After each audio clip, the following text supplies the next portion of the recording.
Vamos a comenzar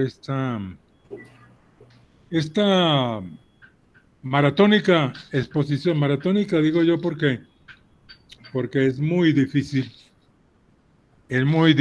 reunir, poder presentar 70 años de una realidad compleja como es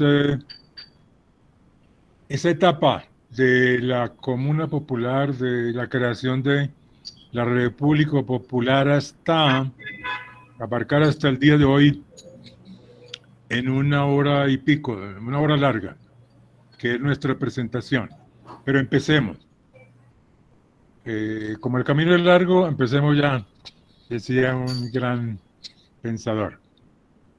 Cuando nosotros hablamos de la etapa anterior a la República Popular China, que fue el 1 de octubre de 1949, cuando Mao se para allá en la plaza Tiananmen y dice para el mundo, el pueblo chino está en pie.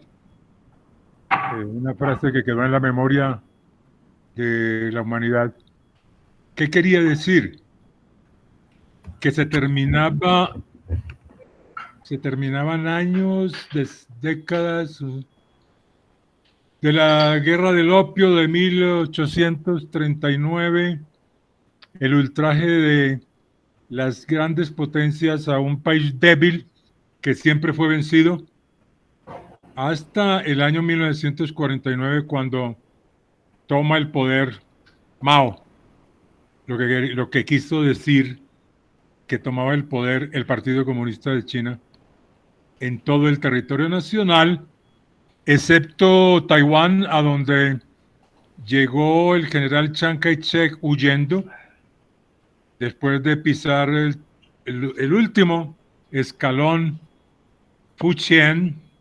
Ya era un paso llegar a Taiwán con, bueno, lo siguieron, se dice que unos 10.000 hombres, y lo que pudo llevarse.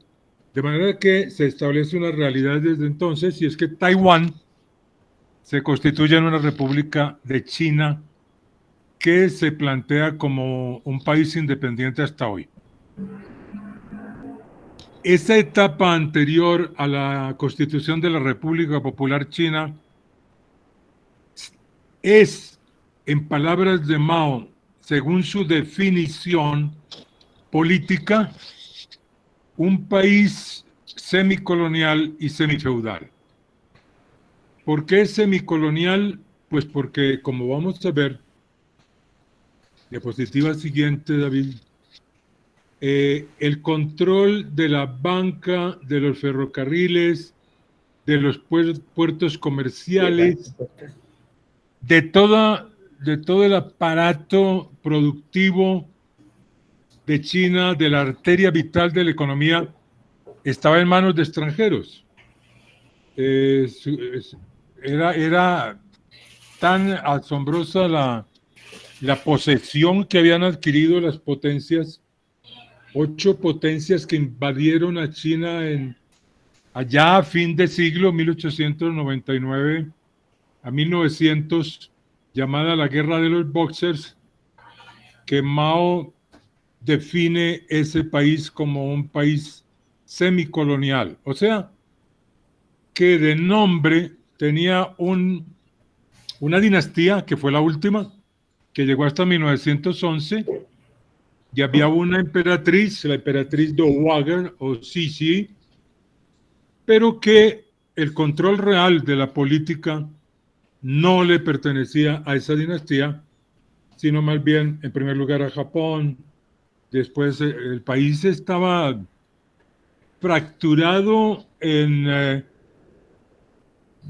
zonas de influencia de una u otra potencia, que fueron las 8 que invadieron a China a fin del siglo XIX, y que da esta radiografía de que el capital extranjero monopolizaba el 80% de la producción de hierro, el 56% de la de carbón, el 76% de la electricidad, el 64% de la producción textil y el 57% de la producción de tabaco. Controlaban los extranjeros el 69,5% del transporte marítimo y el 90% del ferroviario. La banca extranjera tenía activos totales por 1.9 billones de dólares. Pues, si lo contáramos hoy sería una cifra absolutamente increíble. De 1894 a 1937, las empresas de Estados Unidos en China tenían un capital total de 1.5 billones, pero remitieron ganancias por un valor de 2.08 billones. Los préstamos hechos al gobierno chino totalizaron 700 millones de dólares, pero el monto de sus intereses fueron de 1,43 billones. Estas cifras hoy parecen pobres, parecen casi insignificantes, pero para ese momento eran cifras que, de acuerdo con el desarrollo de la industria muy débil, de una industria nacional muy débil y de un capital financiero nacional inexistente, de modo que eran cifras importantes que significaban un dominio casi absoluto sobre las decisiones de la dinastía Qin, que fue la última. Bien, no voy a detenerme en lo que es las guerras sucesivas contra el Japón, contra la invasión japonesa en la Segunda Guerra o del Mundial, la participación de Japón invadiendo a China, Corea y buena parte del sudeste asiático, porque sería muy extenso, sino que voy a saltar después de esas guerras y después de que Mao Zedong realiza junto con un ejército que salió del sur, del centro sur de China, de Hunan, de Chinkanshan, las montañas Chinkanshan, donde él se había hecho fuerte con una guerrilla, pero que ya al final, 1935, era imposible de mantener porque la Fuerza Aérea de Chiang Kai-shek, que fue el gran general que tomó el poder y que lo mantuvo hasta 1949, de extrema derecha, esa fuerza aérea era imbatible y amenazaba con acabar con la guerrilla que Mao construyó en las montañas Chinkanshan, centro-sur de China. Y entonces la historia oficial dice que esa guerrilla, eran ya 250,000 hombres, tuvieron que emprender o decidieron por voluntad de Mao y del cuerpo del cuartel general del Ejército Rojo, irse al norte para combatir al Japón, pero la realidad es mixta. La realidad es que no solamente iban a combatir al Japón, sino que si permanecían en Shinkansen, estaban condenados a ser exterminados definitivamente. Y después de una larga marcha que dura aproximadamente 2 años, llegan al noreste de China, a Yan'an, se establecen allí, van a vivir entre cuevas, no solo los dirigentes, sino los militares de base, y van extendiendo su influencia mediante una arrolladora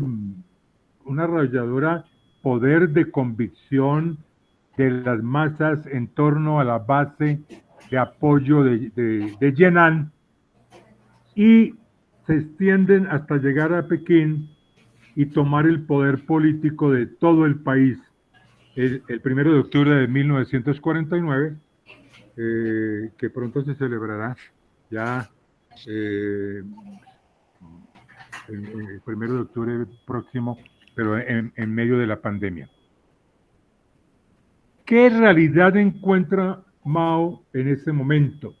Encuentra lo que les acabo de describir, lo que él llama un capital financiero internacional absolutamente dueño de las vías, de las arterias vitales de la economía, absolutamente dueño de la banca, una industria incipiente, una industria manufacturera y artesanal que no tenía mayor importancia, mayor impacto en el Producto Interno Bruto del país. Y frente a esa realidad, en 1949, él, como secretario general del partido y presidente de China, declara una economía de guerra. ¿Por qué? Pasamos a otra diapositiva. Porque el valor de la moneda era ninguno.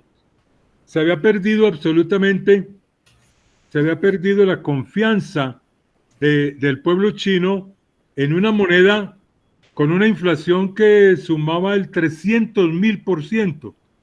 Es decir, se iba de un puesto de un mercado a otro, se volvía para comprar algo y ya valía 2 veces más. Entonces, el dinero era llevado en canastas y la confianza de la población en el yuan, en la moneda nacional, era ninguna. Frente a eso, entonces el Partido Comunista, dirigido por Mao, decide declarar una economía de guerra, lo que en primera instancia significa que desaparece el yuan como moneda, como moneda de cambio, y se establece un sistema de bonos, un sistema de bonos que remuneran el trabajo. Y con esos bonos la gente paga educación, salud y paga lo esencial de la vida, la ropa, la comida, etc. Esta economía de guerra es en una situación de crisis y de emergencia, pues da un resultado de estabilizar de estabilizar la situación monetaria. Al desaparecer la moneda, pues obviamente se crea otro tipo de cambio que son los bonos. Pero pronto, en 1950, se produce la Guerra de Corea. La Guerra de Corea va a ser parte China con 1 millón de soldados cuando el general MacArthur, que había vencido al Japón y que era el gran comandante en tiempos de Truman, amenaza la frontera de China. Él dice que va a establecer un orden y una estabilidad en Corea, pero los chinos presienten que está metiéndose en la frontera con China. Entonces es cuando China decide intervenir mediante un ejército llamado Ejército de Voluntarios.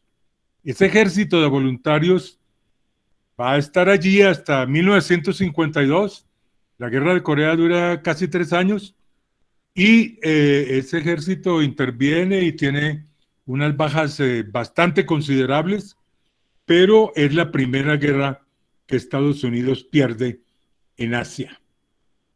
Siguiente. Esa guerra de 3 años detienen el camino de Mao de imponer un plan quinquenal hasta el año 1956.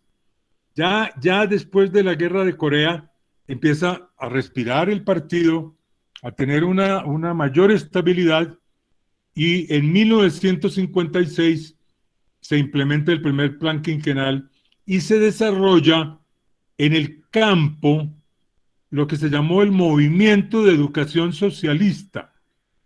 Y el movimiento de educación socialista es sencillamente un movimiento dirigido a una reforma agraria que va a terminar en la construcción de cooperativas. 1956.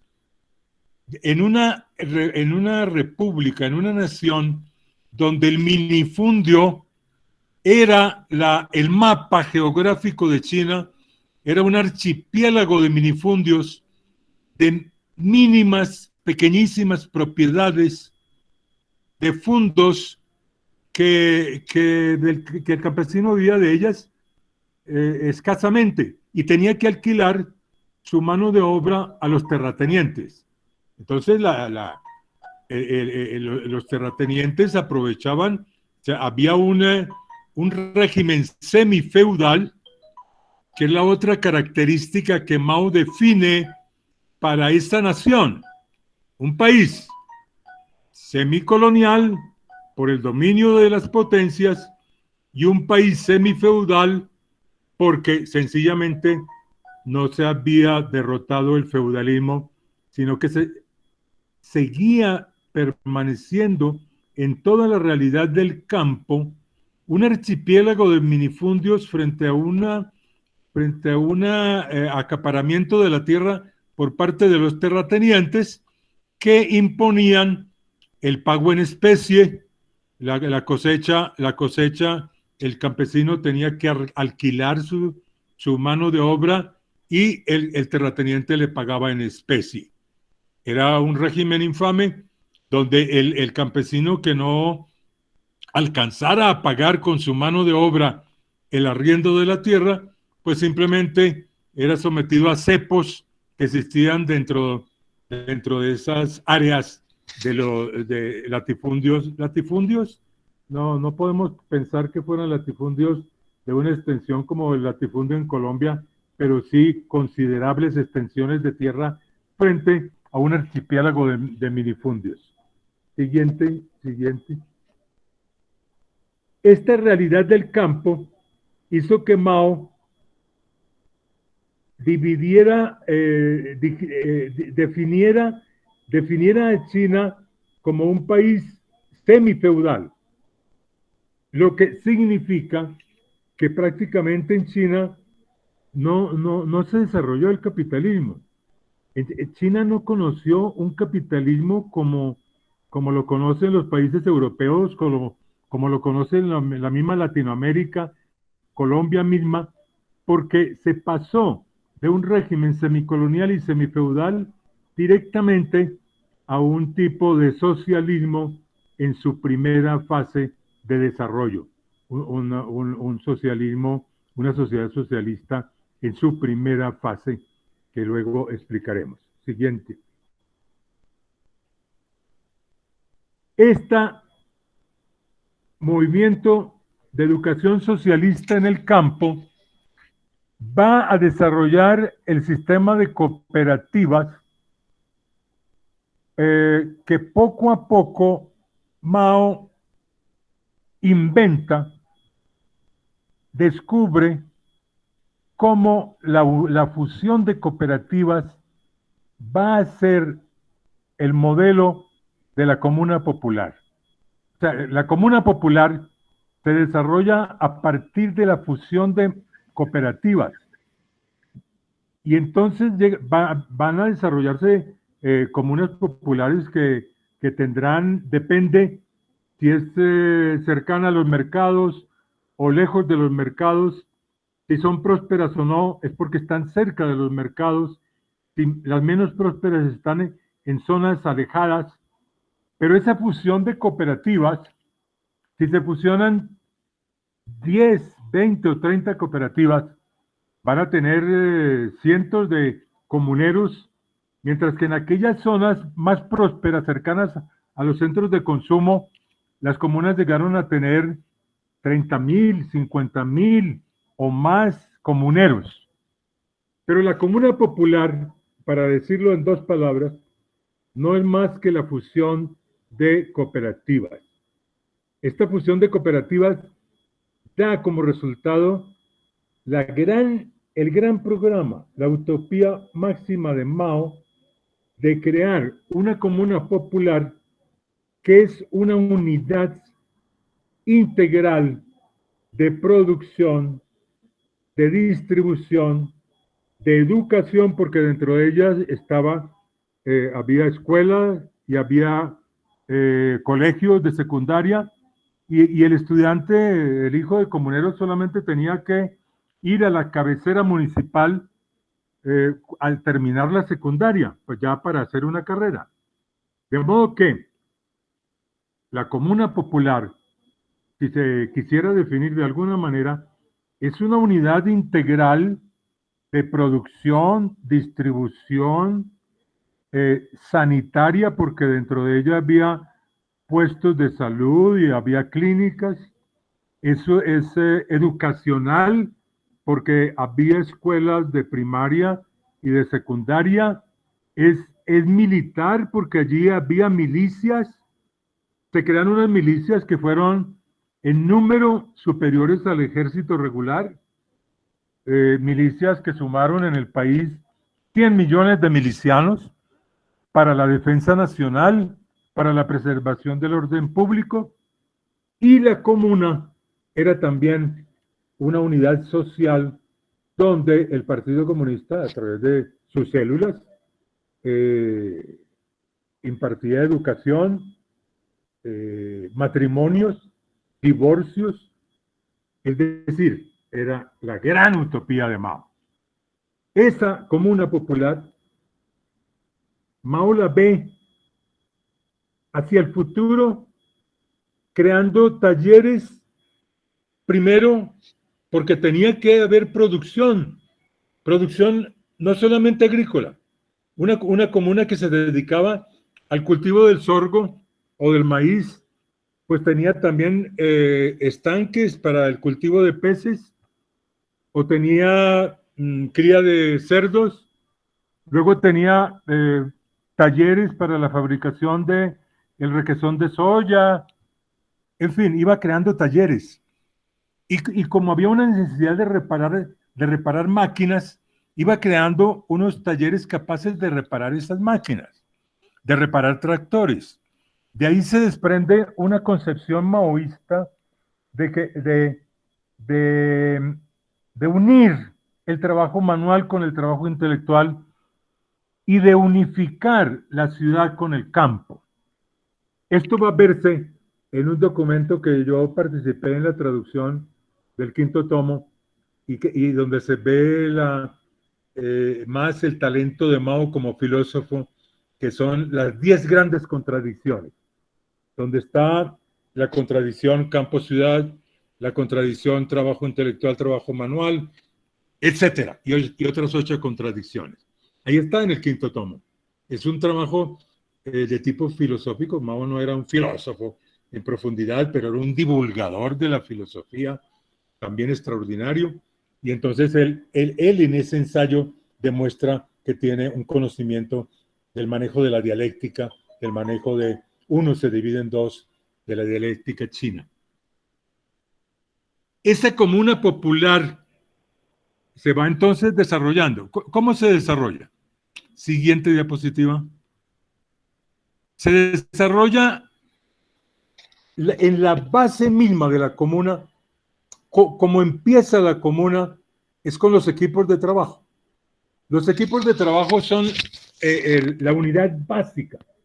Esa unidad básica llamada equipo de trabajo, esa unidad básica, allí el campesino entrega si tiene un burro, si tiene un asadón, entrega a la propiedad colectiva. La comuna va a ser la propiedad colectiva. Va a ser, después de la propiedad estatal, la segunda gran propiedad colectiva. La tierra seguirá siendo, revertirá un día al Estado, pero para crear la comuna hay que crear la propiedad colectiva y la crea el Estado. Entonces, del equipo de trabajo se pasa a un segundo nivel superior, que es la brigada. Y la brigada está compuesta, depende del tamaño, de la dimensión de la comuna. La brigada va a estar compuesta por 10, 20 o 30, depende del desarrollo de la comuna, equipos de trabajo. Y la brigada, entonces, manda sobre el equipo de trabajo. Es el nivel, después de la comuna viene la brigada de trabajo y en la base de todo está el equipo de trabajo, que es donde está la familia, donde está el campesino y su familia. es el comunero de a pie. Entonces, ¿cómo se presenta el sistema de distribución del ingreso en la comuna? Se presenta mediante una remuneración de puntos de trabajo. Esos puntos de trabajo, siguiente diapositiva, 2 más, David. Esa distribución va a ser de acuerdo a la fuerza del trabajador, de acuerdo, por supuesto, a cómo rinde en el trabajo. Obviamente, un joven de 20 años va a rendir mucho más que un campesino, que un labrador de 40 años, se supone. Una mujer se supone también, aunque esto no es discriminatorio, pero se supone que hay más fuerza en el hombre, entonces una mujer se le adjudicaban menos puntos de remuneración. Los puntos de trabajo, ¿cómo se deciden? Se deciden en asamblea. Son asambleas de las brigadas donde los comuneros van a decir públicamente quiénes, uno por uno, van mereciendo en un escalafón de 1 a 18, por poner un ejemplo, cuántos puntos de trabajo va a merecer el señor Juan, cuántos el señor Chu, cuántos la señora Lee. De acuerdo a cómo la asamblea por voto percibe, cataloga y decide sobre el trabajo de sus compañeros. Una vez que está determinado ese tipo de distribución del ingreso, ese principio de la primera etapa del socialismo, de cada quien según su capacidad, a cada quien según su trabajo, es un puntaje que va a durar hasta la próxima asamblea, que generalmente era anual. Y esto luego va a derivar en un obstáculo, como veremos más adelante. Pero ese régimen se mantiene, y ese régimen va a durar hasta las reformas de Deng Xiaoping. ¿Cómo se distribuye el producto agrícola y el producto agroindustrial? Quien maneja el mercado, por supuesto, en una sociedad socialista, es el Estado. Esa comuna que produce, por ejemplo, sorgo, o que está dedicada al maíz, va a producir una cantidad, un excedente que va. ¿A dónde va a ir? ¿Quién lo compra? Lo compra el Estado. Es el Estado el que le compra a la comuna y que distribuye a través de las cooperativas de consumo, las cooperativas de venta al mercado, pero sobre la base de una lista de precios establecida por el Estado. Ese excedente, además, si ya copó el mercado, puede intercambiar con otras comunas. Una comuna cuyo excedente de sorgo o de arroz fue grande, la cambia con otras comunas que producen peces o que producen cerdos.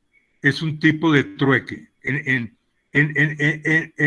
esa interacción de las comunas hay una práctica de intercambio a base del trueque. Trueque de producto agrícola por producto animal, zootecnista, ¿no? Por producto agropecuario, por producto artesanal. Todo tipo de trueques se producen entre una comuna y otra. ¿Cómo se manejan las escuelas? Pues la educación gratuita, absolutamente gratuita, hasta la secundaria. ¿Cómo se maneja la salud? También gratuita, a través de puestos de salud y clínicas. No alcanzan a más, ya si Si se trata de cirugías, tienen que acudir a la cabecera del pueblo. Y ahí la comuna va a ser una base importantísima para el plan quinquenal. ¿Por qué? Porque lo que se establece a partir después de esa economía de guerra, con el primer plan quinquenal, lo que se va a establecer es una economía central planificada, que es la característica, el sello de una economía socialista en su primera fase. Y entonces, es el Partido Comunista que lo dirige todo y que no se mueve en China o en la hoja de un árbol sin la aquiescencia del Partido Comunista, es el que va a decidir mediante censo y mediante encuesta y sondeo, mediante estadística, cuánto arroz debe producir esa comuna que se dedica al arroz, cuánto sorgo debe producir esta comuna que se dedica al maíz, etcétera, etcétera. Ahí empieza la economía centralmente planificada de que se habla como la característica de una economía socialista. Este es el gran proyecto. Esta es que se convierte en gran utopía de Mao y que los soviéticos la ningunearon, como suele decirse en lenguaje popular, la menospreciaron como un producto pequeño burgués, porque en la Unión Soviética funcionaba de otra manera. Lenin impuso otro tipo de cooperativas y entonces cada uno de los países, China y la Unión Soviética, defendían su propio modelo. Siguiente, avanza con las diapositivas, David. Esta es una unidad cuasi perfecta de administración de la producción agrícola y agropecuaria en el campo, donde se crea algo que viene de la antigüedad china, porque la antigüedad china, en una etapa que no se puede definir como esclavista, eso los historiadores de la antigüedad china todavía lo discuten, si en China hubo una esclavitud como la que hubo en Europa, y no se pasó del matriarcado de la comunidad primitiva al feudalismo de una manera directa. Es algo que es oscuro todavía en la investigación de la historia china. Esto, visto ya en la modernidad, en una China que empieza a empujar como una economía socialista, la comuna tiene una virtud extraordinaria, y es que eso que en la antigüedad era trabajo voluntario, pero que en realidad el rey o el emperador o el duque o el conde imponían a la masa campesina, en la comuna es un trabajo otra vez voluntario. ¿Para qué? Para crear los sistemas de riego, para crear los puentes, para mejorar las comunicaciones, y esto va a ser un factor para frenar las inundaciones que en China han azotado durante mucho tiempo las cuencas del río Amarillo y del río Yangtze. Entonces el trabajo voluntario es algo característico muy importante de la comuna popular. Y los extranjeros fuimos. Yo estuve a mis 27 años pues cosechando con guadaña, cosechando sorgo, y mi familia íbamos, era algo simbólico. Ahora Deutsche Welle, el canal alemán, lo presenta como un sacrificio cuando habla de los niños rojos, y hay alguien que se lamenta de ese trabajo. No, eso era voluntario, eso era simbólico, y uno, si quería trabajar, trabajaba, si no se ponía a conversar con los campesinos o los esperaba, pero participábamos. Era algo solidario e importante. A grandes rasgos, esta es la comuna popular. Esta es la comuna popular que un día Mao soñó que iba a extenderse con sus fábricas hacia la ciudad y que la ciudad en un desarrollo urbano industrial avanzaría hacia el campo para fundirse campo y ciudad. Gran utopía, gran romanticismo, gran metáfora que va a culminar como veremos más adelante. 2, 3 diapositivas más, David, adelante. Ese fue el gran movimiento de educación socialista. Allí hay una diapositiva. Pero ya lo explicamos. La educación socialista fue para crear esas cooperativas, fundirlas y que de ellas saliera la gran comuna popular. Más grande la diapositiva, David, porque yo no puedo verla. Yo no puedo leerla casi. Más avanza más. Mientras tanto, mientras en el campo ocurría esto, ¿qué pasaba en la ciudad? ¿Cuál era la composición del aparato productivo urbano? El aparato productivo urbano era una manufactura, un aparato industrial manufacturero y artesanal, una industria muy poco desarrollada, una clase obrera débil, una burguesía nacional. Mao dividía la burguesía en estas capas. La burguesía financiera, burocrática, arriba, lo que llamamos en Colombia los cacaos, Sarmiento Angulo. En China, esa burguesía burocrática financiera estaba absolutamente emparentada, ligada con el capital extranjero. El Partido Comunista y Mao sabían que iba a huir, que iba a escaparse junto con Chiang Kai-shek hacia Taiwán, hacia Hong Kong, ¿hacia dónde? Hacia el mundo, como lo hizo. ¿Cuál era la clase burguesa a la cual miró el Partido Comunista? Era la clase media, la burguesía nacional. Esa burguesía nacional o burguesía media tenía unos intereses propios de capital nacional. Eran empresarios que habían creado ellos mismos sus empresas y que el Partido Comunista inteligentemente se desprendió del capital financiero. Váyanse. Pero a esa burguesía nacional le dio un tratamiento de rescate. Un tratamiento de rescate que ahí vemos a Lenin con el capitalismo de Estado. Lo que es el socialismo, ¿qué es? Es un capitalismo de Estado manejado por el Partido Comunista. Eso es en definitiva.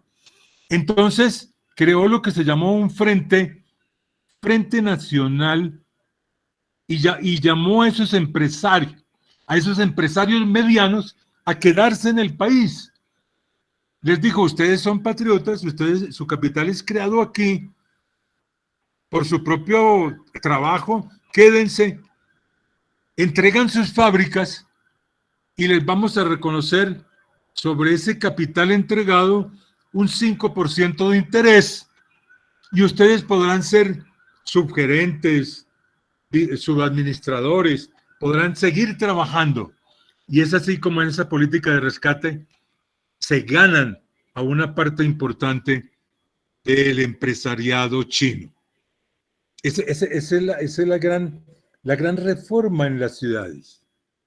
La gran reforma en las ciudades es empoderarse, apropiarse de las fábricas que no eran muy desarrolladas, no tenían un nivel de multinacional, ni qué decir, pero que eran un aparato productivo precioso, fundamental, para de ahí desprenderse hacia un desarrollo productivo mucho mayor.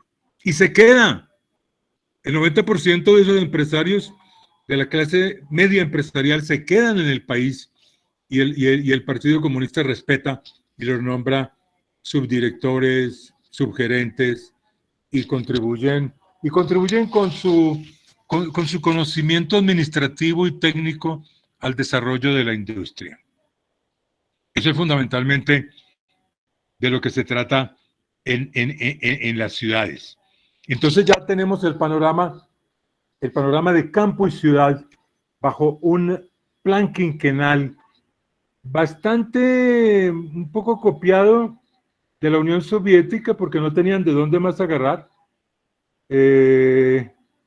Mao, la gran creación de Mao no está allí en la expropiación de empresas del gran capital financiero, sino en la creación de la comuna popular. Es ahí donde está su talento.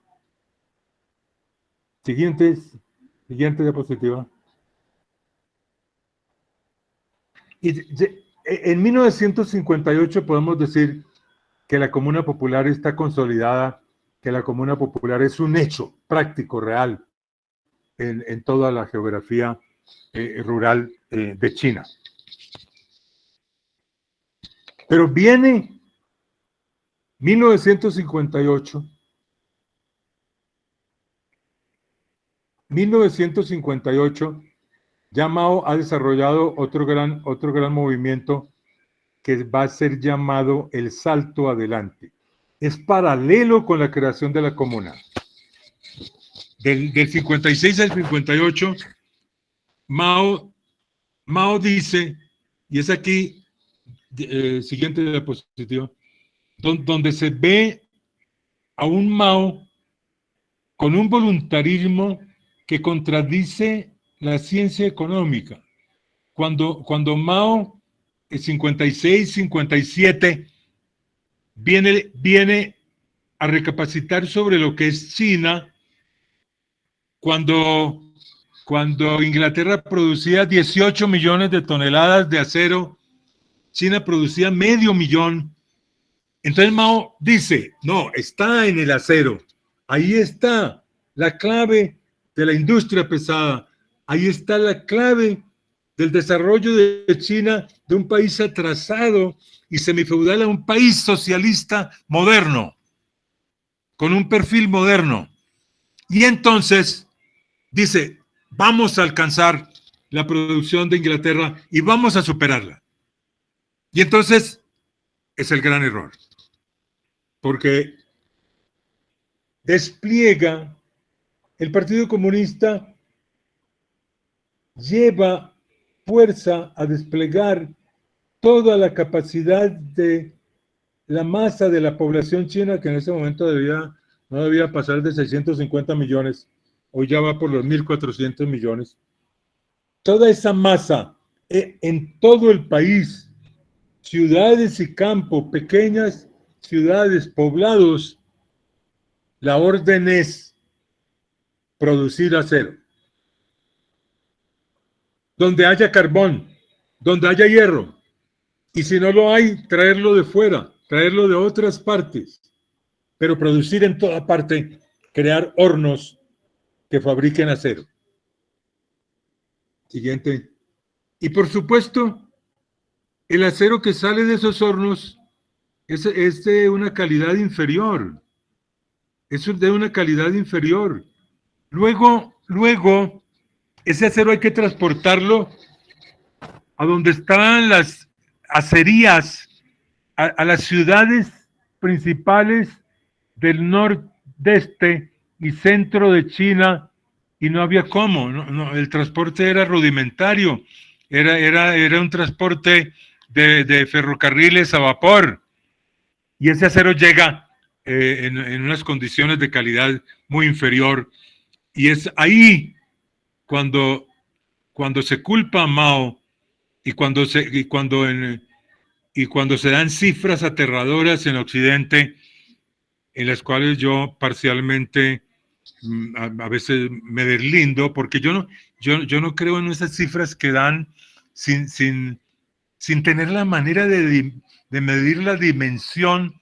Se habla de 20 a 40 millones de muertos, y es posible, yo no discuto, es posible que sí. Porque además de ese gran fracaso del acero, de haber extralimitado las fuerzas, la fuerza física, de haber extralimitado la capacidad de salud de un pueblo, además de todos los muertos que pudo producir, vino una sequía de 2 años. Y esa sequía dejó desiertos los campos y no se produjo el trigo, ni el maíz, ni el sorgo. Y China no exportaba nada en ese momento. La inversión extranjera era cero y las exportaciones eran cero. Tal vez algunas exportaciones a los países vecinos, pero eso no era nada comparado con lo que es hoy. Entonces, los errores del gran salto adelante, más la sequía, produjo sí una hambruna y produjo millones. Se habla de cifras como 20, 40 millones. Esas cifras yo me deslindo. Puede ser que sí, puede ser que no, porque no hay manera de establecer la verdad científica sobre cifras como luego las de la Revolución Cultural, pero fueron muchos los muertos, eso sí. Y entonces entonces viene el banquillo de los acusados para Mao. El partido le reclama los errores de voluntarismo, pasando por encima, porque Mao fue un gran político y un genio militar, pero no entendía mucho de economía. Deng Xiaoping luego tampoco, pero Deng Xiaoping tuvo una cualidad y era rodearse de los mejores economistas de China. Mao no. Mao creía que podía producir él sus propias políticas económicas y en eso falló, hay que decirlo. Y en eso el Partido Comunista entonces le exige responder, no por la comuna, sino por el gran salto adelante, y Mao tiene que renunciar. Se ve obligado a renunciar y sube otro dirigente que había estado más en contacto con los sindicatos en Shanghái, que no había participado en la gran marcha, pero que era connotado, era reconocido como un dirigente político importante, que es Liu Shaoqi. Siguiente diapositiva. Liu Shaoqi. De modo que ahí viene una visión personal, una anécdota, una parte de vivencia mía. Cuando yo llego a China en el año 1965, creo que voy a encontrar por todas partes los retratos de Mao, pero no, ya han desaparecido. En las escuelas, en la universidad donde fui a trabajar, por toda parte, es el retrato de Liu Shaoqi, y lo que se estudia ya no son las obras de Mao, sino un libro, un manual escrito por Liu, hasta ahí, David. Un manual escrito que se llama Cómo ser un buen comunista. Esa era la doctrina, esa era la Biblia para las masas, para los obreros, para los campesinos en ese momento, y Mao está en el ostracismo total. Llego a China en febrero de 1965 y poco menos de un año después oigo tambores, estoy en el Hotel de la Amistad. El Hotel de la Amistad es símbolo de extranjeros que iban, es símbolo, es emblema de los extranjeros que fuimos a construir, ayudar a construir la sociedad socialista. Siempre nos repetían eso. Ustedes vienen a ayudar a construir la sociedad socialista. Y era un orgullo, y era el romanticismo desplegado. Entonces, en ese Hotel de la Amistad, aquí algunos de los asistentes, por lo menos uno, estará viviendo lo que yo hablo ahora, estará reviviéndolo, porque compartió conmigo ese momento. Oigo los grandes tambores chinos, los timbales, las banderas. Y en ese momento me llama el decano del Instituto de Relaciones Internacionales para preguntar cómo estaba. Y yo digo, bien, pero no he podido ir al instituto, yo quiero ir. Y yo quiero ir a conocer a los alumnos y quiero ver cómo es el instituto. Y aquí hay una manifestación enfrente de mi apartamento aquí y cantan y yo no entiendo nada. Y me dice, tranquilo, tranquilo, conozca Pekín, hay un movimiento revolucionario, vamos, conozca, tenemos banquete esta noche. ¿Cuándo voy al instituto? Ya vendrá el momento, ya vendrá el momento. Y demoró más o menos un mes, dos, para que llegáramos a ese Instituto de Relaciones Internacionales, donde íbamos a preparar diplomáticos para América Latina y para España. Porque China ya se veía como una potencia. China veía que se vendría uno tras otro en cascabel las relaciones diplomáticas con Europa, después de Estados Unidos, después de América Latina, y se anticipaba a preparar, y en ese Hotel de la Amistad simbólico se hablaban 5 idiomas, era una Babel, y había en la radio Pekín, había emisiones en guaraní, en aymara, increíble. Yo decía, pero esto, China, ¿por qué? ¿Qué desperdicio de dinero? No, ya se veían ya como una potencia, como lo fueron en la dinastía Tang. En la dinastía Tang fueron más potencia de lo que son ahora. Y entonces se desprende la revolución cultural. Entonces me preguntarán, ¿y por qué la revolución cultural? ¿Por qué? Eso cuesta años llegar a una conclusión. A mí me costó. Y he llegado a la conclusión lamentable, pero de un político, al fin y al cabo, y es que Mao necesitaba recuperar el poder. Y para recuperar el poder tenía que recurrir por encima del partido a la masa popular. Y es en 1966 cuando una profesora de la Universidad de Pekín, de apellido Nie, escribe un Tazbao. Tazbao quiere decir cartel en grandes caracteres. Ta, grande. Zbao, cartel. Porque en China, qué democracia. Pegar carteles, eso era inconcebible.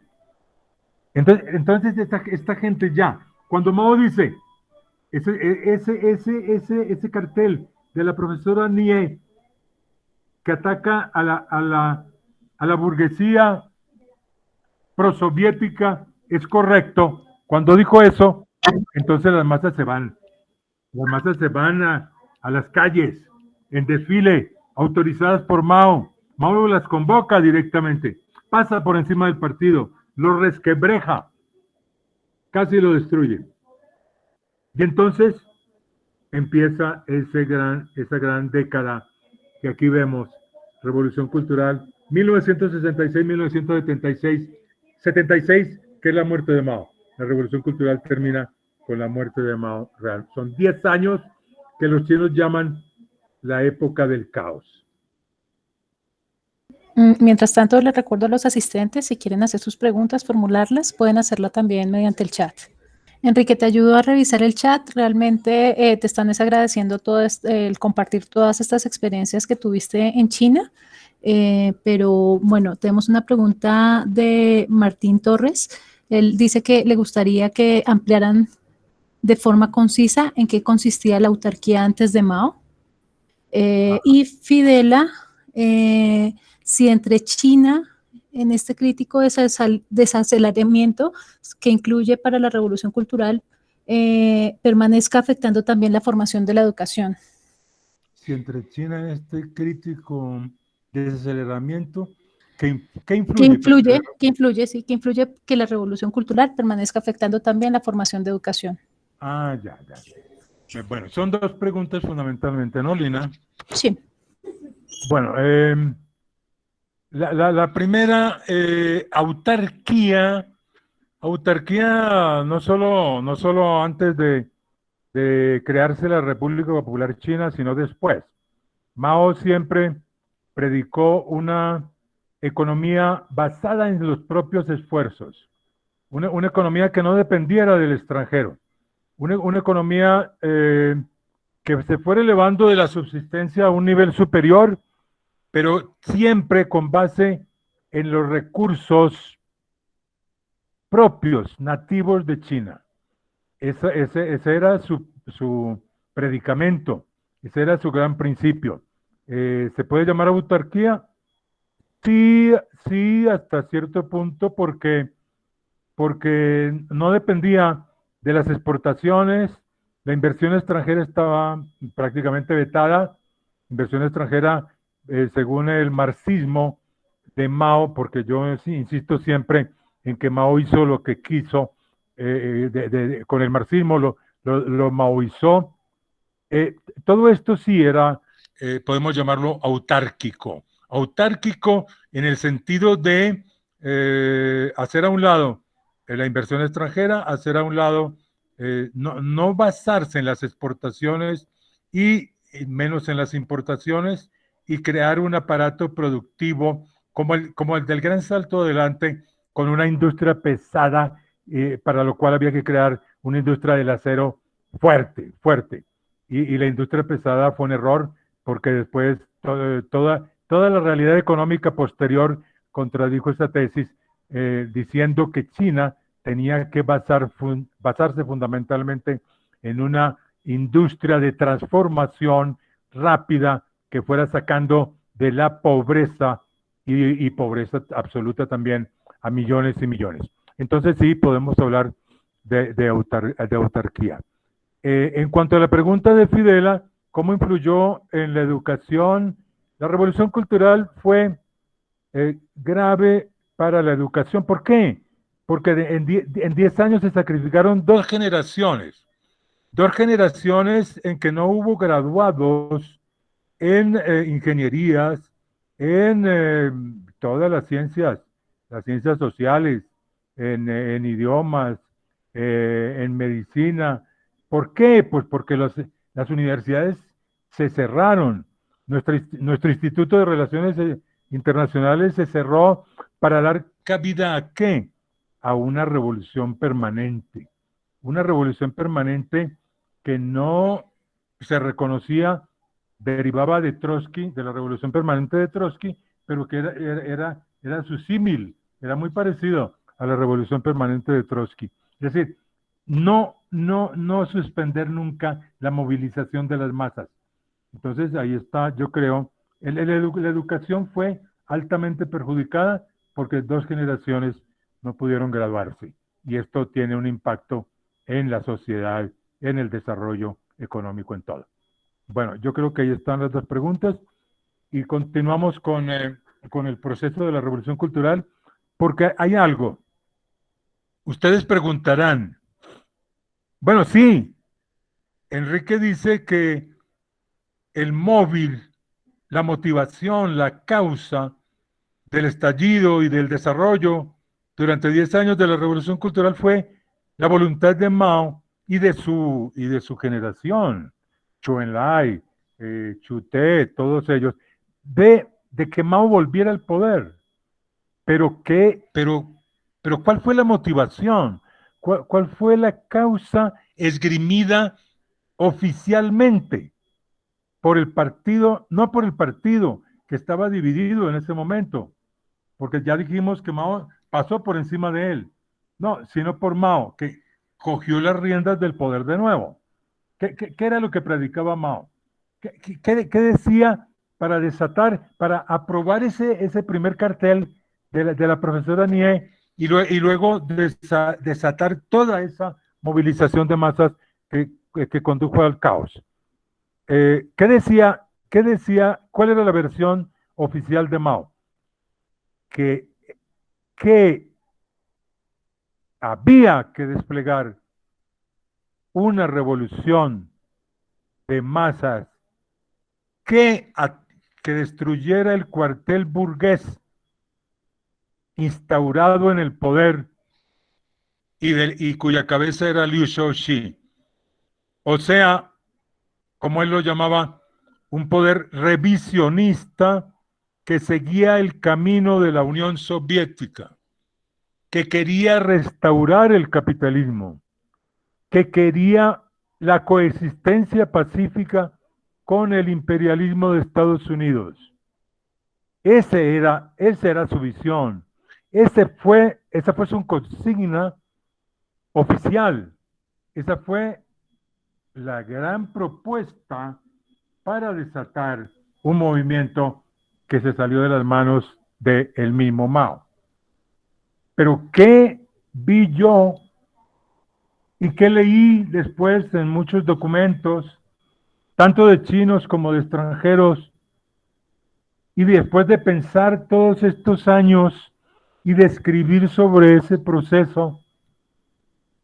No, yo no puedo desdecirme, por más admiración que yo tuve y he tenido por Mao, que sigo admirándolo en lo militar, en lo político, en lo filosófico, e incluso como poeta.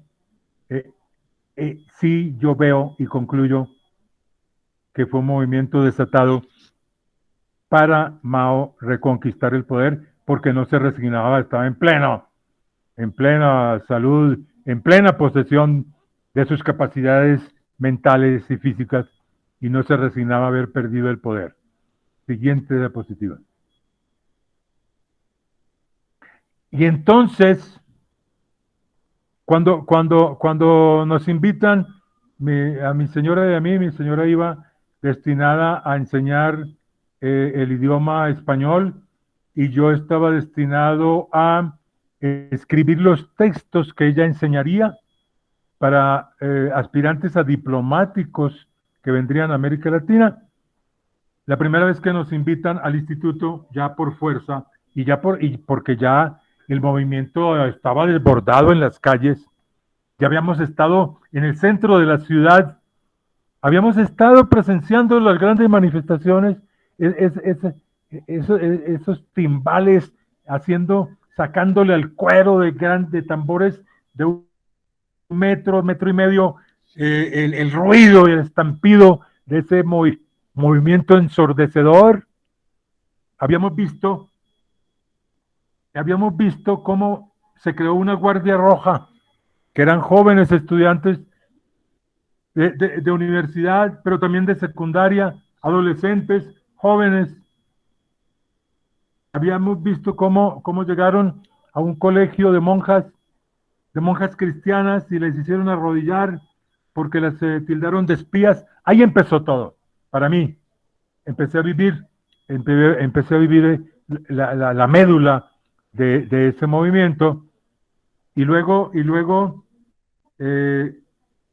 los árboles que llenaban toda la calle de Wang Fuchin, simbólica, que cruza a la gran avenida a la gran avenida que desemboca en Tiananmen, todos esos andenes sembrados de árboles, y los árboles cubiertos de carteles llamados Tazbao, en que denunciaban principalmente a sus jefes, los estudiantes al decano, el decano al rector de cada universidad, como seguidores del camino capitalista. Entonces yo fui testigo de una lucha generacional también.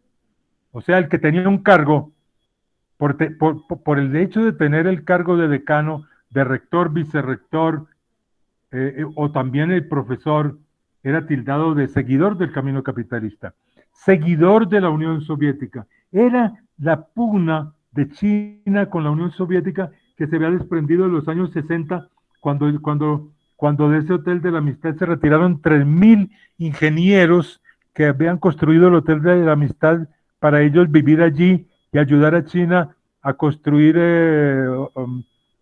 represas, carreteras, etcétera. Esa Unión Soviética era ya el enemigo. Entonces se desprendió la lucha contra el revisionismo. Era una lucha ideológica. Entonces, el que tenía más edad, el que tenía un cargo directivo de manera bastante ciega, bastante de rebeldía sin causa, orientada por Mao, los estudiantes, primero, luego los obreros, después los campesinos, a ese que mandaba, a ese que tenía poder, lo tildaban inmediatamente de seguidor del camino capitalista y le declararon la guerra. Y fue así como yo llegué al instituto y llegué al auditorio principal del instituto, y a quien estaban juzgando era el vicerrector que me ha recibido con mi familia, mi esposa y 2 niños en el aeropuerto. Nos había recibido hacía 6, 7 meses y lo tenían allí como un reo de justicia con la cabeza gacha y le estaban haciendo el avión. Hacer el avión, no puedo, tengo que describírselas con palabras porque no puedo darle la imagen, no tengo el dibujo. Era cruzarle las manos por detrás y que mantuvieran las manos de atrás cruzadas sobre la espalda durante horas, ya un anciano de 60 años, como era el vicerrector, desde 8 de la noche con una hora de almuerzo y luego vuelva, y a las 5 de la tarde terminaba con los pies hinchados, y la mujer, como me lo contó después, cuando volví a China, años después, que él ya había muerto, pues lo recibía con una palangana en agua caliente para frotarle con una toalla los pies. Entonces, es decir, es un movimiento que se sale de sus cauces, que a las 3 de la mañana Mao recibía ya 2 años después, años 67, 68, y está en auge, está en la pirámide todavía ese movimiento de masas, y empieza la destrucción, y Mao confiesa que no logra convencer a los dirigentes estudiantiles de que hagan la gran alianza y pacifiquen a China. Entonces yo presencio eso, y luego hablo con profesores del instituto años después, y me dicen, es que por haber traducido el Quijote, haber participado en la traducción del Quijote al español, yo fui condenado, yo fui catalogado de un traductor y un profesor burgués, y entonces me metieron en un cuarto con la luz prendida toda la noche y un goteo permanente, una gota, y era la tortura. Entonces, por haber traducido a Shakespeare, y luego prohíben a Mozart y a Beethoven, eso se vuelve un movimiento xenófobo también, desgraciadamente, y se sale del control. Y nosotros le preguntamos a los chinos, ¿y ahora qué hacemos? Está cerrado el instituto, van a seguir las movilizaciones, ¿nos devolvemos a Colombia o qué? No, amigo, no, Enrique, usted tiene la oportunidad de escribir los 10 días que estremecieron a China. Quédese, usted es escritor, y sobre todo me convencen a mí, convencen a mi mujer de quedarnos. Y yo digo, sí, esto no se vuelve a vivir. Y vámonos, y íbamos por 2 años, nos quedamos 4. Y entonces el primer trabajo que me dan, ya no para escribir textos para diplomáticos, sino paso a la agencia de noticias Xinhua, Nueva China, para traducir junto con Ricardo Samper Carrizosa el libro rojo de Mao. Es la gran tarea. Siempre nos decían, los te espera una tarea gloriosa. A nosotros se nos enciende el romanticismo de la juventud. Bueno, yo era joven todavía, 27 años, no era tan viejo. Y entonces, esas consignas de Mao, hay derecho a rebelarse, combatir el egoísmo, eso conmovía. Eso decía, no, esta es una sociedad, crear el nuevo hombre socialista. Esta se va a crear el nuevo hombre. Eso decíamos, hay que replicarlo en el país. Hay que llegar, unos a Ecuador, otros a Chile, otros a Colombia, y replicar esa cosa. Y yo guardé hasta hace poco mis escritos donde yo hacía un análisis de clase que eran casi una copia de análisis de clases de Mao y de la lucha campesina de Mao. Y entonces los sensi sensatos y los sensi malvados. Entonces yo aquí buscaba su par, el par en el campesino medio y el campesino rico. Y entonces eso era la estampa, la parábola de unos románticos que llegamos a ayudar a construir el socialismo y que de verdad lo hicimos. Y lo hicimos con todo empeño. Y hoy se ven los frutos. Eso es una verdad. Pero entonces, esa campaña derriban a Liu Shaoqi en el 67. A mí me invitan y a mi mujer y a los brasileños y a los africanos nos invitan a un patio enorme de la Universidad de Pekín, donde se juzgará a una gran dama, y solamente cuando estamos allí, en ese gran patio donde caben 4,000 personas, nos revelan que a quien se va a juzgar es a la primera dama, ex primera dama, la esposa de Liu Shaoqi, que tienen con unos, yo recuerdo muy bien, allí está en un tablado, en ese muro, en ese podium del auditorio de la Universidad de Pekín, está la señora, es primera dama, con un collar hecho por los guardias rojos de bolas de ping-pong. Le ponen un collar, la humillan, porque ella había estado en el extranjero y había convivido con extranjeros. Es decir, se desata una revolución poco racional, de revolución permanente, destructiva, porque la mujer de Mao lanza en el ejército, ella llega a ser la dirigente máxima de la revolución cultural en el ejército de China, que no es cualquier cosa, 4 millones de efectivos, poderoso. Entonces ella desata lo que se llamó la lucha contra los 4 viejos. ¿Qué eran los 4 viejos? Los chinos siempre usan números. 4 viejos, 4 cualidades, 4 virtudes, 3 virtudes, 5 consignas. 4 viejos eran contra las viejas ideas, la vieja cultura, las viejas costumbres, y la cuarta se me olvida. Todo lo viejo, costumbres, cultura, ideas, todo eso. Entonces empieza una destrucción empieza la gran crítica a Confucio. Porque Confucio para Mao era el defensor de la servidumbre. Era el defensor de la... ¿Por qué? Porque Confucio siempre predicó, y sobre todo los discípulos de Confucio como Mencio y Sun Tzu, predicaron la naturaleza humana. ¿Qué es la naturaleza humana?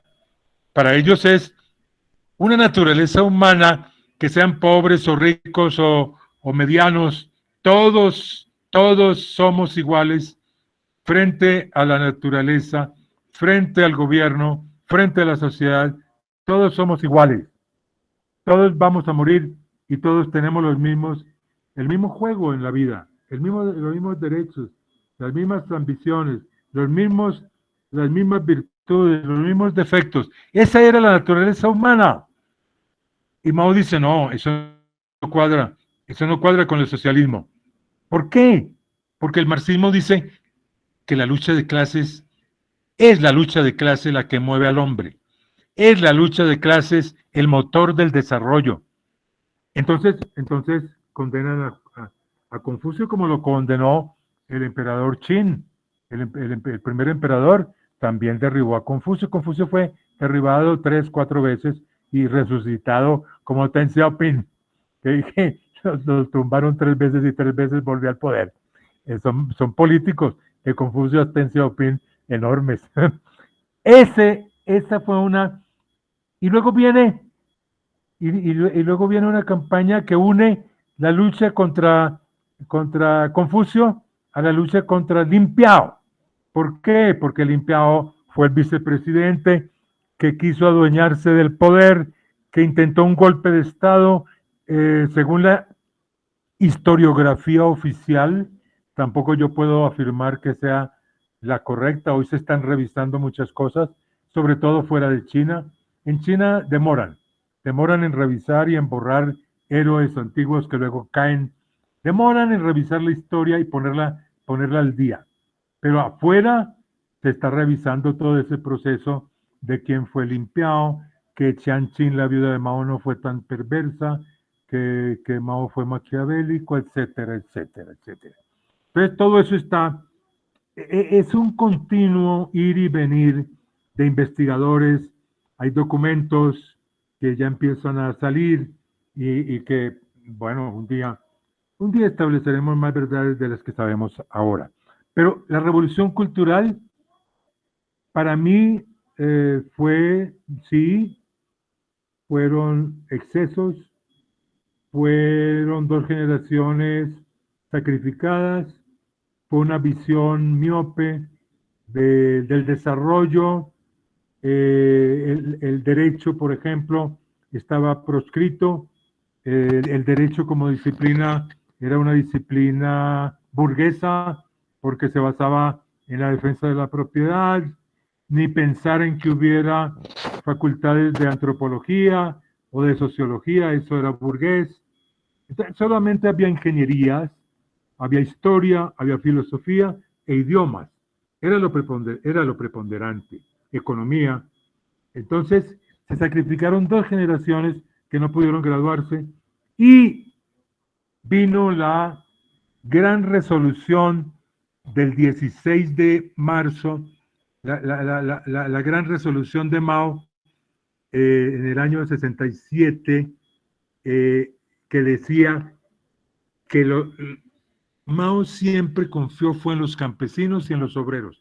Tenía una desconfianza absoluta en los intelectuales. Los intelectuales eran los que iban a devolver a China hacia atrás, a un capitalismo salvaje, a una ni siquiera capitalismo, porque como dije al comienzo de esta charla, China no conoció el capitalismo de verdad, a ese semicapitalismo semifeudal, un semicapitalismo semifeudal.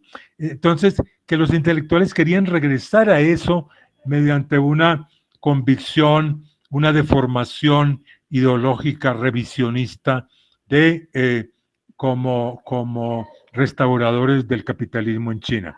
Entonces, esa resolución del 16 de marzo ordena que los intelectuales deben ir al campo, que los intelectuales deben aprender de los campesinos y que deben aprender de los obreros, que son los campesinos la fuerza principal de la revolución y los obreros la fuerza más importante porque es la fuerza motora de la sociedad.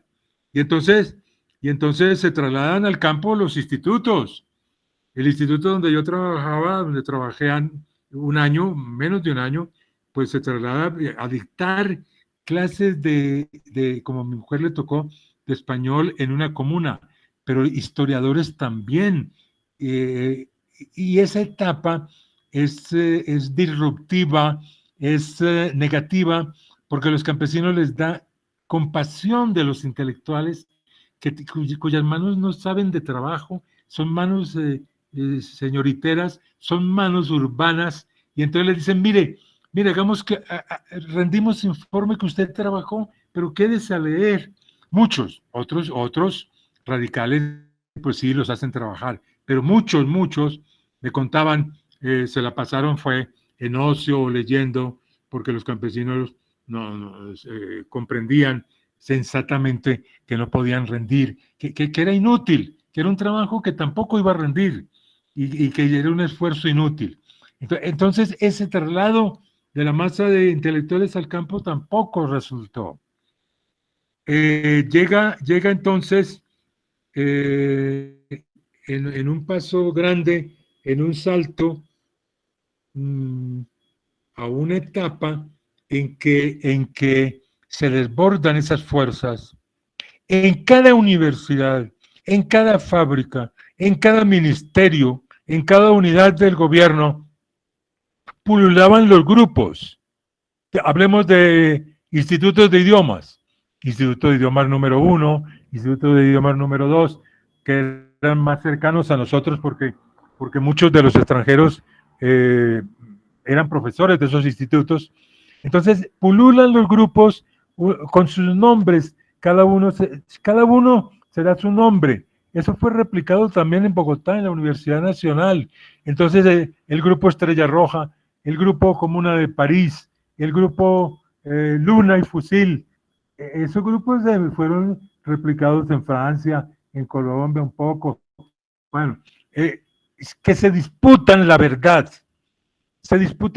absoluta, se disputan, cada cual de ellos se proclama como el más maoísta, como el intérprete más fiel del maoísmo, y entonces pelean entre ellos, se dividen, y la pelea es por controlar el poder dentro de la universidad, y controlar el poder, para eso hay que tener el sello de la universidad, fundamental, como en los tiempos imperiales, con el sello se podía ordenar imprimir carteles, se podía tomar posesión del emisor, se podía, todo lo que significara comunicación, todo lo que significara movilización, dinero para el transporte en la ciudad y hacia otras ciudades, porque otra cosa, bueno, y eso tiene reflejo en el Hotel de la Amistad. En el Hotel de la Amistad, entonces, los extranjeros se dividen en grupos.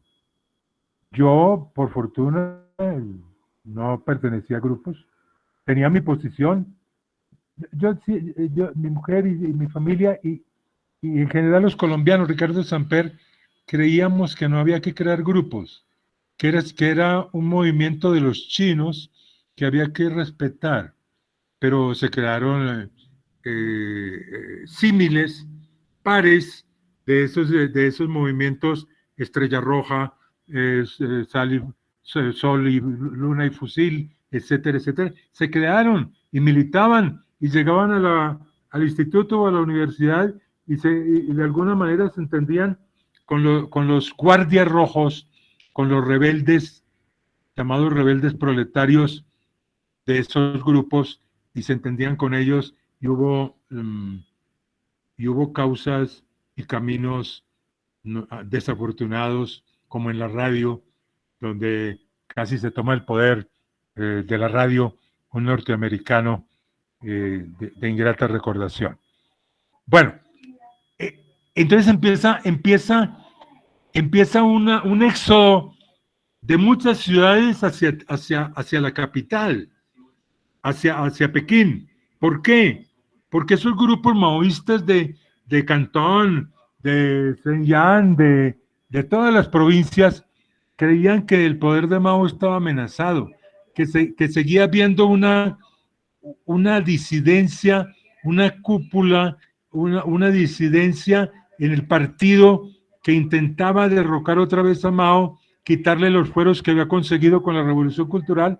Entonces invadían a Pekín y escaseaban ya las cosas, escaseaban las bicicletas, empezaba a escasear el aceite, el arroz, lo fundamental. A nosotros no, los extranjeros nunca sufrimos por falta de nada, pero sí escaseaban cosas ya, aceite, ya hacia los años 68, 69, eso empezaba.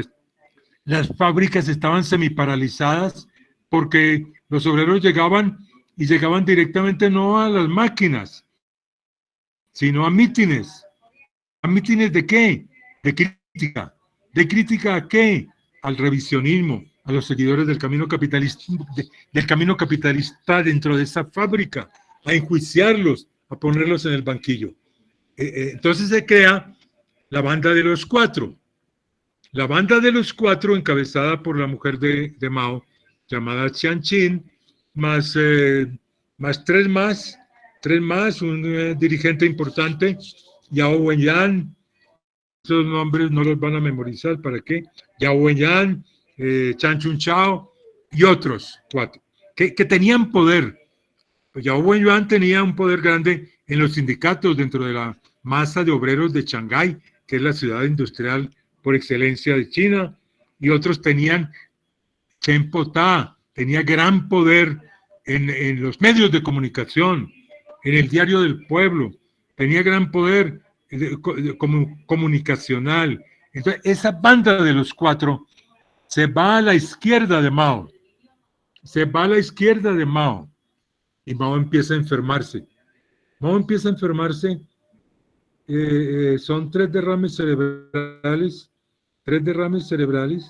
que sufre de los años 75, 70, 74, 75, ya en el año 71 es cuando Olimpia atenta contra él y ya Mao está un poco enfermo, bueno, y ya el control de las cosas allá en Chunnanhai, donde vive la gran dirigencia del partido en la ciudad prohibida, ya es un sobrino de Jiang Qin, la mujer de Mao, quien está en la portería, en la puerta de la casa de Mao y que controla todo y le informa de todo a Jiang Qin y filtran y hay unos comunicados, unos mensajes de Mao que no les llegan a sus destinatarios.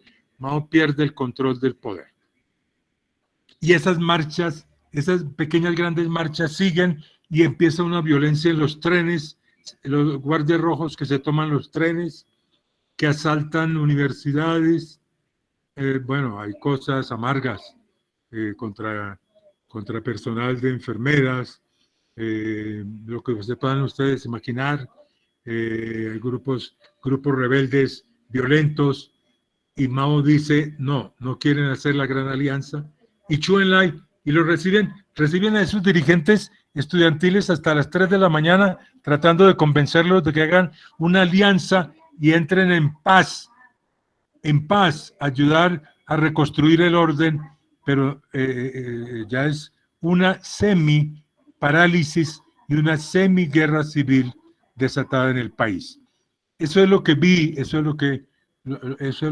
hasta la muerte de Zhou Enlai. A comienzos del año 76 muere Zhou Enlai, que era el brazo y mano derecha e izquierda de Mao, ¿sí? Y entonces, y a quien Jiang Qin, la banda de los cuatro, con Jiang Qin a la cabeza, le decretó la guerra a muerte. Deng Xiaoping cae muy poco, casi al mismo tiempo que Liu Shaoqi, año 67, y Deng Xiaoping se quejaba de que lo habían confinado a un criadero de cerdos junto con su mujer, y el hijo es defenestrado por unos rebeldes que lo tiran por la ventana y queda paralítico, semiparalítico. ¿Para qué abundar? No me gusta, nunca he escrito, abundar en una narrativa, como se dice ahora, de hablar de las torturas y de las violaciones y los maltratos, porque al fin y al cabo la revolución cultural fue el prólogo a la apertura. Si no hubiera habido una revolución cultural, tampoco habría sobresalido un Deng Xiaoping. Deng Xiaoping surgió de ahí, surgió de esa lucha, mal o bien, mejor encaminado o no, más visionario del camino futuro de China. Pero cuando se quiso desmaoizar a China, yo estaba en Colombia cuando el proceso de desmaoización por parte de Deng Xiaoping, que al comienzo sí protocolizó esa desmaoización, pero pronto pragmático, se dio cuenta de que no, ese no era el camino. ¿Cómo se dio cuenta Deng Xiaoping de que tampoco era el camino criticar a Confucio, sino montarse sobre él, cabalgarlo, porque el pueblo lo quería a Confucio, y a Mao respetarlo y decir, plantarse y decir, no, cometió errores, pero como siempre los chinos dicen, 30 a 70, 40 a 60, miremos la hoja de vida total, no una parte solamente. Entonces le dan a Mao el 70% de beneficio y un 30% de errores, y está bien. Entonces fue el gran líder que devolvió a China la dignidad de nación, de pueblo, de sociedad, el que se plantó frente a las potencias extranjeras y les dio lo que merecían, la independencia y soberanía de China. Entonces, desconocer eso, lo dije aquí en conferencias con presencia de embajador chino, en medio de la desmaoización, yo dije en esa conferencia, bajar del pedestal a Mao Zedong es como si nosotros bajáramos del pedestal a Bolívar. Hay que reconocer, dar al César lo que es del César, a cada quien lo que es de cada quien. Es muy, muy sucinto. Hasta ahora voy saltando etapas. Deng Xiaoping vuelve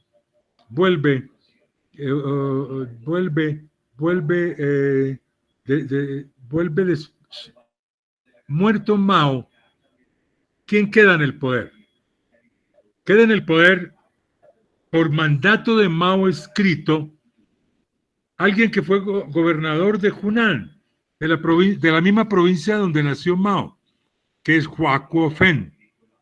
Hua Guofen, leal a Mao, un gobernador que tuvo éxito en su provincia. Y entonces Mao deja escrito algo que Chiang Ching persiguió para destruir ese testamento de Mao. Mao dice, muero tranquilo si las cosas están en tus manos.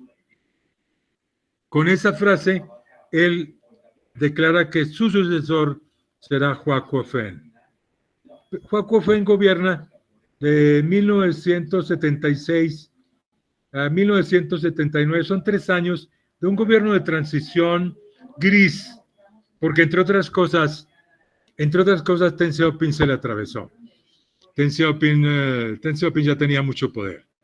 Deng Xiaoping ya estaba reivindicado como un líder. Había habido una gran manifestación a favor de él, del pueblo, pidiendo que volviera Deng Xiaoping, que volviera, porque Deng Xiaoping había sido viceministro del interior de China y había hecho unas reformas importantes que dieron un estatus, un estándar de vida importante al pueblo chino. Y los chinos recordaban eso. Entonces pedían el regreso de Deng Xiaoping. Y Deng Xiaoping regresa, tiene que esperar a la muerte de Mao y después empieza a coger poder y más poder en esa etapa de 3 años de transición que fue la de Hua Guofen y regresa al poder definitivamente. 1979, ya él es secretario general del partido, ya él es presidente de la Comisión Militar del Partido Comunista de China. Esos 2 cargos bastan. Él nunca aspiró a ser presidente. La presidencia quedó acéfala. Después de Liu Shaoxi, ese puesto quedó ahí. limpiado lo quiso y no pudo. Entonces, pero no hace falta tener ese cargo de presidente de la República. Ahora sí, en la etapa ya más moderna, ya con Jiang Zemin, ya con Hu Jintao y con Xi Jinping, ya la presidencia cobra de nuevo un papel protagónico importantísimo. Pero en la época de Deng Xiaoping, cuando él empieza a manejar todos los hilos de la economía y de la política, bastaba con que fuera secretario general del partido y presidente de la comisión militar del Comité Central para tener todo el poder. Y es cuando empiezan las reformas. Empiezan las 4 modernizaciones. Siguientes diapositivas. Siguiente. ¿Cómo empieza? Empieza con estas medidas fundamentales. Pero antes de ver estas medidas fundamentales, que son abolición del control estatal de precios, del monte de la comuna popular, adopción de un estatuto de inversión extranjera, creación de las zonas económicas especiales y después de la declaratoria de la propiedad privada como un derecho constitucional. Antes de eso, Deng Xiaoping tiene que desplegar una campaña que en su comienzo fue desmaoizar a China, pero que pronto rectificó porque vio que eso no conducía a un buen puerto. Entonces él empieza una campaña que se llamó de restablecer la verdad en los hechos. Quería decir, hay que reconocer que Mao Zedong fue el gran líder que le devolvió la dignidad a China frente a las potencias extranjeras, que fue el prócer, que fue el gran militar, el gran guerrero, que hizo la gran marcha y que extendió por todo el territorio nacional el poder del Partido Comunista y fundó la República Popular China. Pero también hay que decir que hubo algunos errores. Y esos errores, ya los vimos, fue de voluntarismo, fue del salto adelante, esos errores que pagó con la renuncia a la presidencia.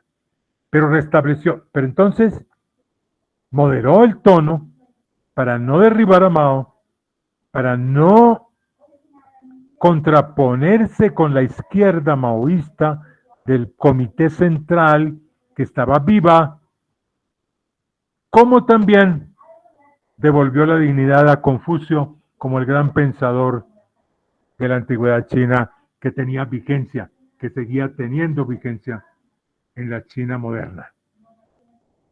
Entonces, ¿qué hizo? Sobre esa campaña de educación que le costó, que no fue fácil, que fue de fricciones en el partido, que fue de toda esa masa maoísta incrédula, gentes en Mongolia, afuera, en sitios remotos de China, que no creían, años después de muerto Mao, no creían que estuviera muerto. Bueno, pero entonces, sobre esa campaña de educación, entre comillas, de restablecer la verdad en los hechos, o sea, de un pragmatismo político fundamental, tiene como por primera medida la abolición del control estatal de precios.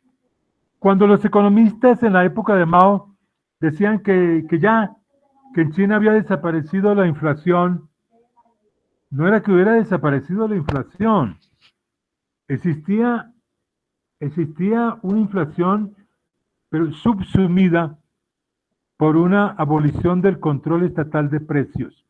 Estaba subsumida en esa abolición del control estatal de precios, estaba semi-abolida, pero seguía funcionando. La inflación seguía. Entonces él dice, la economía, no hay una economía del socialismo y una economía del capitalismo. Toda es una ciencia económica, es la misma.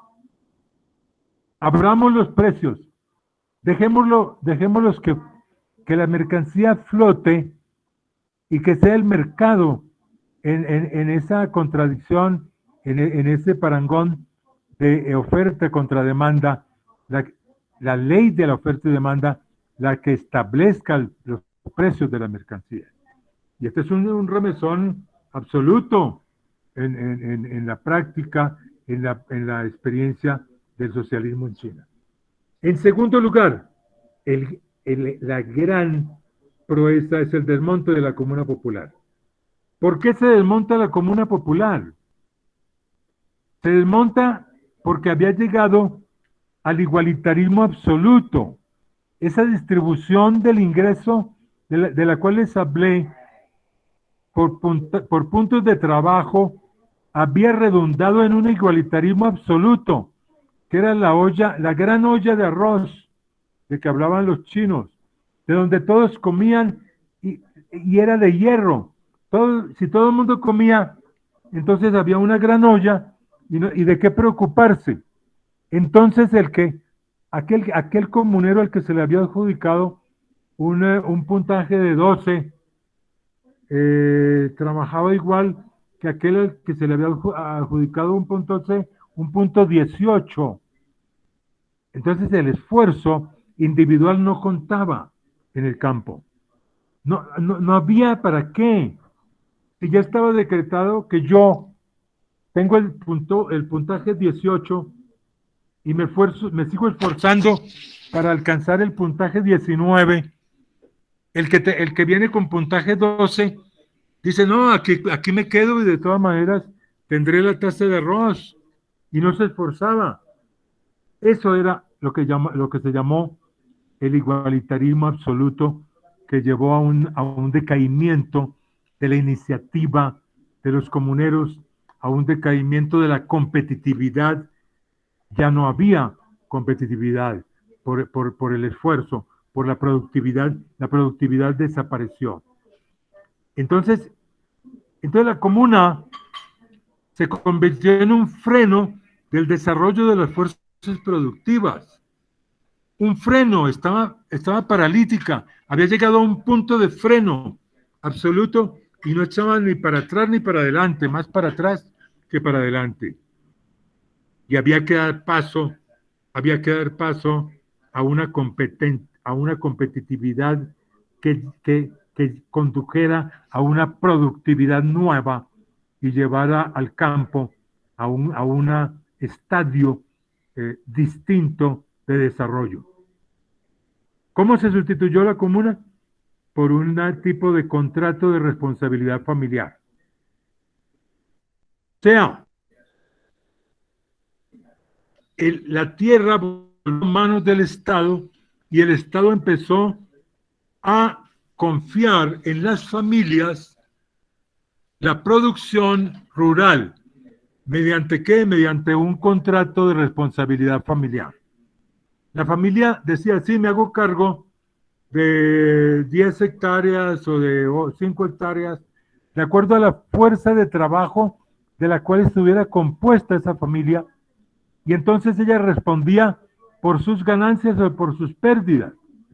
¿Cómo respondía? Frente al Estado, frente al gobierno. ¿Cómo distribuía? Ya se abrió el mercado libre, y entonces podía llegar a los mercados libres el excedente, lo que no podía consumir, lo que no alcanzaba a consumir, entonces lo llevaba a las cooperativas de consumo, y allí el valor del sorgo, del arroz, de lo que fuera, del pescado, se tasaba de acuerdo a la oferta y demanda, de acuerdo a la ley de oferta y demanda. Ese fue el contrato de responsabilidad familiar. La presentación, David. ¿Qué pasó con la presentación? Bueno, entonces, la abolición del control de precios. Luego, el desmonte de la Comuna Popular, que deja 150 millones de campesinos sin trabajo. Es una masa enorme, no la ha vivido ninguna sociedad en el mundo. ¿A dónde van a ir para ocupar su fuerza de trabajo? ¿De qué van a comer? Este es un éxodo. Esto es lo que llaman los chinos la población flotante, lo que nosotros llamamos éxodo, lo que nosotros llamamos desplazamiento por circunstancias muy distintas de violencia. Ellos la viven por circunstancias de el desmonte de la comuna popular. ¿Hacia dónde deriva estos 150 millones de comuneros cesantes? Hacia las ciudades. También lo viví. También lo viví en la época de las reformas, cuando estaban trabajando en la embajada.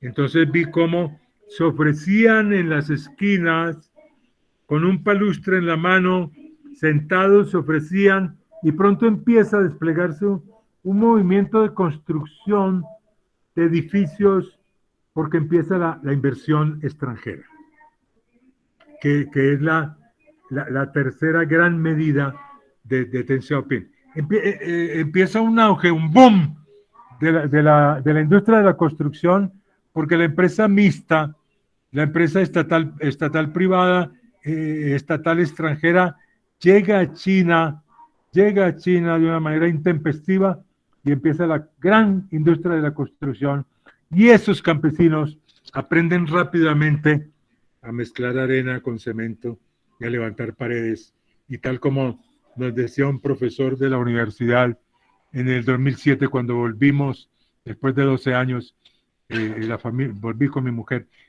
¿quién construyó esta nueva China? Y él respondió, los campesinos. Los campesinos. Esta metrópoli enorme, modernísima, ¿quién la construyó? Los campesinos, decía. Entonces, viene como tercera medida importante la inversión extranjera. Para desplegar la inversión extranjera había que crear un ambiente y una educación, porque la inversión extranjera estaba prohibida. Estaba prohibida por el marxismo de Mao, por el maoísmo. Era traición. No había un solo dólar de inversión extranjera en China. No había, de ningún país. Y entonces, esa inversión extranjera requería un estatuto. Y la Asamblea Popular Nacional de China aprueba un estatuto de inversión extranjera. Se crea la empresa mixta a 30 años con el socio extranjero, y eso a los 30 años, si ambas partes lo acuerdan, lo invertido revierte a manos de China, y eso espanta a los extranjeros en el primer momento. En el primer momento se devuelven. Los que quisieron invertir, las grandes firmas, que hoy están todas, se devuelven a Estados Unidos, se devuelven a Europa, y dicen, ¿cómo? Si a los 30 años de nosotros tener una empresa revierte a los chinos, pero luego recapacitan.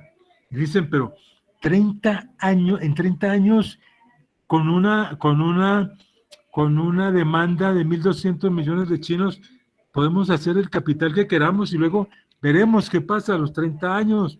La empresa mixta dice que hay un acuerdo, puede seguir o puede romperse, y vuelven. ¿Cuál será la empresa que no está en China representada, que tenga un perfil internacional importante? Todas están. Entonces la inversión extranjera es una medida fundamental que desafía el atraso de un marxismo malentendido, de un maoísmo a ultranza también, pero que Deng Xiaoping tuvo que batirse duro. En 1992 estaba en peligro la reforma. Era mucha la oposición del sector maoísta a Deng Xiaoping. Entonces él tiene que viajar al sur y en el sur encontrar refuerzo, porque el sur es más despierto, más alinderado, más afiliado a la empresa marítima, al exterior, a las exportaciones, y ahí encuentra en el sur un apoyo tremendo a todas las reformas. Y es así como se devuelve Pekín y empieza a implementar seriamente las reformas. Y luego vienen las zonas económicas especiales, que al comienzo fueron 4, donde él Deng Xiaoping traza es un plan para imitar con Shenzhen frente a Hong Kong, imitar, parangonar Shenzhen con Hong Kong, que iba a ser devuelto en unos años y que él quería ver el retorno de Hong Kong a China. Para hablar de las zonas económicas especiales se requeriría otra charla. Enrique, precisamente eso nos están señalando. Todos están muy interesados en tu charla, pero bueno, ya estamos sobre las 7 de la noche y les gustaría más bien tener una segunda parte si tú estás dispuesto a hacerla más adelante. Perdón que yo sobrepasé el tiempo. Nada más, pues son unas experiencias únicas y todos te estamos escuchando aquí con mucha emoción, pero bueno, ya estamos sobre 2 horas No, no de me di evento. cuenta que llegamos a las 7 de la noche, pero bueno, con estas excusas espero que habrá vacíos, es desordenada esta charla, creo sabérmela de memoria, pero no, hay que escribir más, tengo cosas escritas, después las compartiré con ustedes, espero que en parte haya satisfecho sus expectativas en algo, como decía alguien que quería ingresar a esta charla, desmitificar un poco lo que se cree en Occidente de China y sobre todo el proceso de la revolución cultural. Muchas gracias. Enrique, aquí nos tienes que hagas la segunda parte, entonces seguramente haremos alguna promoción cuando se dé la oportunidad para que complementes y termines toda esta transición tan interesante de la economía china. Enrique. Muchas gracias, Enrique. Lorenzo, a ti por escucharme. Muchas gracias. Gracias. Enrique, muchas gracias por tu conferencia. Fue una conferencia muy organizada, muy profunda y muy interesante. Yo me uno con quienes han planteado la necesidad de una segunda etapa en la charla a partir de las 4 modernizaciones y todos los cambios tanto para China como para el mundo que se desprendieron de ahí.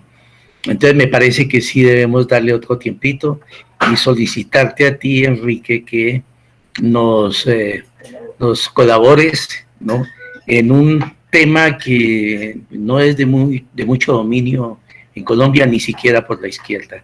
Entonces, muchas gracias, muy amable. Omar, no, gracias por tus apreciaciones y claro, falta una etapa muy importante porque a partir de donde yo termino hoy, entonces viene la gran pregunta. ¿Es socialista China? ¿Cuánto hay de capitalismo en China? Esa pregunta está en la mente de mucha gente y yo escribí un ensayo, Omar lo conoce, algunos lo conocen, es una ponencia académica que no ha trascendido mucho, pero yo escribí China, el modelo económico de China mixto, modelo mixto de desarrollo único en el mundo. Tal vez Vietnam es el segundo, pero bueno, pero eso ya es capítulo aparte. Eso ya digamos se eleva más el nivel a un nivel ya más un poquito más científico de disquisición económica, pero que yo trato de que esté en palabras directas, no como hablan los economistas en términos tan técnicos. Entonces, vendrán, esa etapa ya, hasta hoy, de la China nueva, de la gran potencia, ahí están interrogantes, hay cosas malentendidas, otras cosas bien entendidas, pero ahí estamos en el camino de una China que trata de alimentar a una población, como decía el primer ministro, cuando le preguntaron, Li Keqiang, ministro, le preguntó el periodista, usted cuando se acuesta, ¿qué lo preocupa? El día siguiente que despierta, y contestó, me preocupa presentir cuántos chinos nacieron ayer para alimentarlos como ese es el problema de China, cómo alimentar a 1/5 de la población mundial. Bueno, pues yo creo que todos han dicho muchas gracias y se muestran complacidos en el chat. Yo les agradezco mucho la paciencia por escucharme y volveremos a estar. Y Muy bien. cuidémonos de este bicho. Profe, muchas gracias.